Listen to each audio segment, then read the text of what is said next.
इंसान दिन पे दिन इतना बड़ा हैवान होता जा रहा है। ये कहानी इस चीज का बहुत बड़ा एग्जाम्पल है।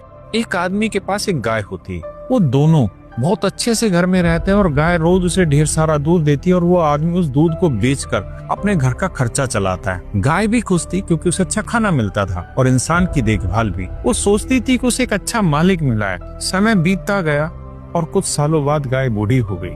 उसने दूध देना बंद कर दिया। आदमी ने कुछ दिन तक तो उसे प्यार से रखा, लेकिन धीरे धीरे उसकी नजरों में गाय बोझ बन गई। एक रात उसने सोचा, अब ये मेरे किसी काम की तो है नहीं, बेकार बैठी है। अगले दिन उसने गाय को कुछ पैसे के लिए कसाई खाने में बेच दिया और उस पैसे से एक नई दूध देने वाली गाय खरीद लाया। गाय ये सब देखकर बहुत दुखी हुई। वो कुछ कह तो नहीं सकी, लेकिन उसकी आंखों में सवाल बहुत था। क्या ये रिश्ता इतना कमजोर था कि मेरे बूढ़े होने पर मुझे यूं छोड़ दिया गया?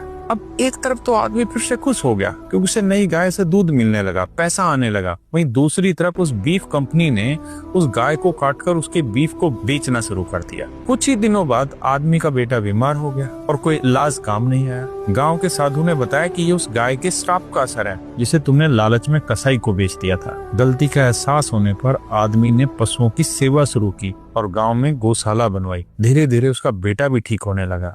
अब उसे समझ आ गया कि पशु हमें निस्वार्थ प्रेम देते हैं और उनके साथ किया गया स्वार्थ इंसान को हैवान बना देता है। गाय तो चली गई, लेकिन जाते जाते इंसान को इंसानियत सिखा गई। कभी किसी मासूम के भरोसे को मत तोड़ो, वरना पश्चाताप की आग बहुत धीमे धीमे जलाती है।